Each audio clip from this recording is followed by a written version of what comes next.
नमस्कार मित्रांनो, महाराष्ट्राच्या विधिमंडळाचं अर्थसंकल्पीय अधिवेशन सुरू होत आहे. दरवेळेला अधिवेशनाच्या पूर्वसंध्येला राज्याचे मुख्यमंत्री विरोधी पक्षाच्या नेत्यांना चहापानाला बोलवतात आणि एखाद दुसरा अपवाद वगळता दरवेळेला विरोधी पक्षाचे नेते चहापानावर बहिष्कार टाकतात आणि त्यामुळे विरोधी पक्षाच्या नेत्यांनी चहापानावर बहिष्कार टाकला ही काही बातमी होऊ शकत नाही. बातमी कोणती होते तर विरोधी पक्ष म्हणजेच महाविकास आघाडीला एकत्र आणणाऱ्या महाशक्तीला म्हणजे शरद पवारांच्या महाशक्तीला आज इतकी अवकळ आलेली आहे की चहापानावर बहिष्कार टाकण्याच्या पत्रकार परिषदेत राष्ट्रवादी काँग्रेस शरदचंद्र पवार गटाचा एकही नेता एकही आमदार उपस्थित राहू शकत नाही आणि त्यामुळे पत्रकार परिषदेचं नेतृत्व एका प्रकारे विजय वडेट्टीवार, भास्करराव जाधव, आदित्य ठाकरे, अनिल परब, सतेज बंटी पाटील यांच्याकडून केलं गेलं. त्यांनी सांगितलं की आम्ही तिघेही एकत्र आहोत आणि थोड्याच वेळात राष्ट्रवादी काँग्रेस शरदचंद्र पवार गटाचे प्रतिनिधी नेते पत्रकार परिषदेत उपस्थित राहून आम्ही चहापानावर का बहिष्कार टाकत आहोत ते सांगणार आहेत. आणि ही पत्रकार परिषद बराच वेळ चालली, म्हणजे अशी काही 2 मिनिटाची पत्रकार परिषद नव्हती. आणि त्यामुळे जरी जयंतराव पाटलांना त्यांच्या मुंबईच्या घरातून पत्रकार परिषदेच्या ठिकाणी यायचं असलं तरी ते पोचू शकले असते, किंवा इतरही पक्षाचे नेते आहेत ज्यांना त्यांच्या शासकीय किंवा खाजगी घरातनं यायचं असतं तर ते पत्रकार परिषद सुरू झाल्यानंतर निघाले असले तरी संपायच्या आत ते पोचू शकले असते. पण ते पोचले नाहीत कारण त्यांना पत्रकार परिषदेला उपस्थित राहायचं नव्हतं. अकेला देवेंद्र क्या करेगा असा प्रश्न विचारणाऱ्या सुप्रियाताईंना देखील या पत्रकार परिषदेला उपस्थित राहावंसं वाटलं नाही. अर्थात काही जण म्हणतील शरद पवारांना आज पुन्हा एकदा हॉस्पिटलमध्ये ॲडमिट करण्यात आलं आणि म्हणून सुप्रिया तिथे होत्या. समजू शकतो, म्हणजे त्याच्याबद्दल काही वादच नाही. अर्थात डॉक्टरांनी हे स्पष्ट केलेलं आहे की याच्यामध्ये काहीही काळजीचं कारण नाही. त्यांना माइल्ड डिहायड्रेशनचा त्रास झालेला आहे. 2 दिवसात ते घरी जातील असं ते डॉक्टर परवेज ग्रँड कोणते जे म्हणजे रुबी हॉल क्लिनिकचे डॉक्टर आहेत त्यांनी पत्रकारांना सांगितलं.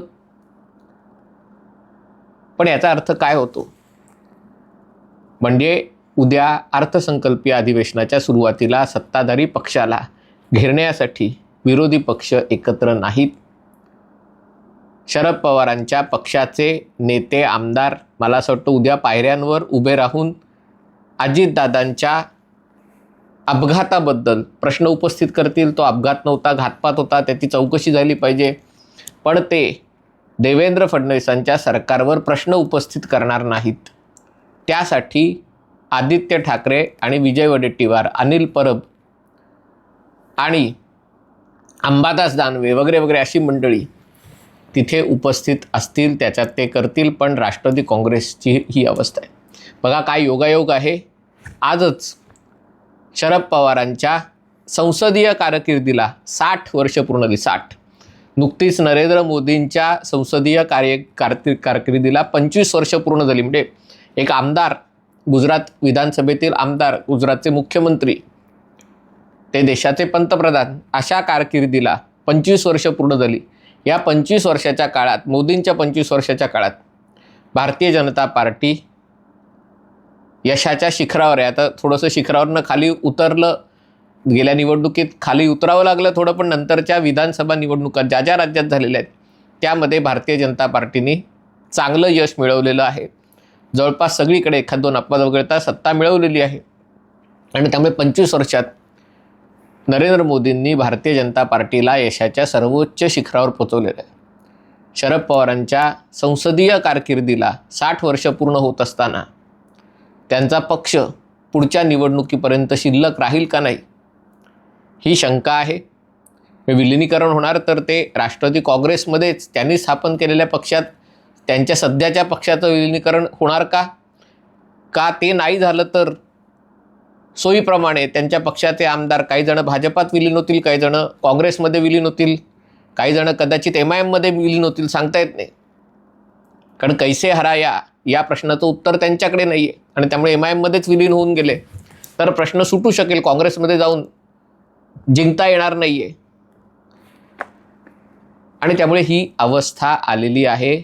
अवघ्या 7 वर्षापूर्वी महाराष्ट्राच्या राजकारणातला आत्तापर्यंतचा सगळ्यात मोठा भूकंप घडवणाऱ्या शरद पवारांना, म्हणजे शिवसेनेला, हिंदुत्ववादी विचारांच्या शिवसेनेला भाजपाच्याकडून ओढून, केंद्रात मोदींचं सरकार असताना भाजपाच्या सोबत असताना ओढून त्यांना आपल्यासोबत आणणं, उद्धव ठाकरेंना मुख्यमंत्री बनवणं, जे राजकारणात आले असले तरी संसदीय राजकारणात ज्यांना यायची फार इच्छा नव्हती, ज्या उद्धव ठाकरेंना महाराष्ट्राच्या मुख्यमंत्रीपदी बसवणं आणि एका प्रकारे देवेंद्र फडणवीसांना ज्यांनी 5 वर्षाचं मुख्यमंत्रीपद पूर्ण केलं होतं आणि ते पूर्ण केल्यानंतर पुन्हा एकदा राज्यातला सगळ्यात मोठा पक्ष आणि सगळ्यात मोठी आघाडी म्हणून बहुमत मिळवलं होतं, तरी देखील ते बहुमत तोडून उद्धव ठाकरेंना फोडून महाराष्ट्राच्या राजकारणातला सगळ्यात मोठा भूकंप घडवला होता. पण या भूकंपाला जेमतेम 7 वर्ष होत असताना ज्या शिवसेनेला त्यांनी फोडलं, ती शिवसेना फुटली. स्वतः काँग्रेस फोडून तयार केलेला राष्ट्रवादी काँग्रेस फुटली. नुसती फुटलीच नाही तर त्या राष्ट्रवादी काँग्रेसच्या सोबत स्वतःचेच बहुसंख्य आमदार तिथे गेले. ते गेले नाहीत नुसते, ते निवडून आले आणि निवडून येऊन ते राज्याच्या सत्तेमध्ये बसलेले आहेत. असं असताना राष्ट्रवादी काँग्रेस शरदचंद्र पवार गटाची चर्चा कशात असेल तर ती विलिनीकरण, दोन्ही पक्षांचं विलिनीकरण. आणि हे विलिनीकरण म्हणजे काय याचं उत्तर जरी पत्रकार मागत नसले, नेते देत नसले, तरी त्यांचेच सहकारी असलेल्या शिवसेना, उबाठा आणि काँग्रेसला हे चांगल्या प्रकारे माहिती आहे की हे विलिनीकरण म्हणजे सत्तेमध्ये विलिनीकरण. सत्तेत बसलेल्यांचे विरोधी पक्षांमध्ये असलेल्यांचे विलिनीकरण होणं शक्य नाही. आणि त्यामुळे त्यांनी राष्ट्रवादी काँग्रेसला न विचारता आपली लढाई आपण लढायचं ठरवलेलं आहे. मला असं वाटतं ज्या प्रकारे शरद पवारांचं नाव राज्यसभेच्या जागेसाठी चालवलं गेलं आणि नंतर आदित्य ठाकरेंनी भूमिका घेतली, काँग्रेसनेही आपली भूमिका अधिक ताटर केली, ते बघता आता शरद पवार महाराष्ट्रातनं या निवडणुकीत राज्यसभेवर जाण्याची शक्यता कमी आहे. आता ते प्रकृती अस्वास्थ्यामुळे राजकारणातनं निवृत्ती घेऊ शकतात किंवा त्यांचे सर्व पक्षात मित्र असल्यामुळे, अनेक पक्षाच्या नेत्यांना त्यांच्याबद्दल आदर असल्यामुळे ते दुसऱ्या कुठल्या तरी राज्यातनं निवडून जाऊ शकतात आणि म्हणू शकतात की आमचा राष्ट्रवादी राष्ट्रीय पक्ष आहे.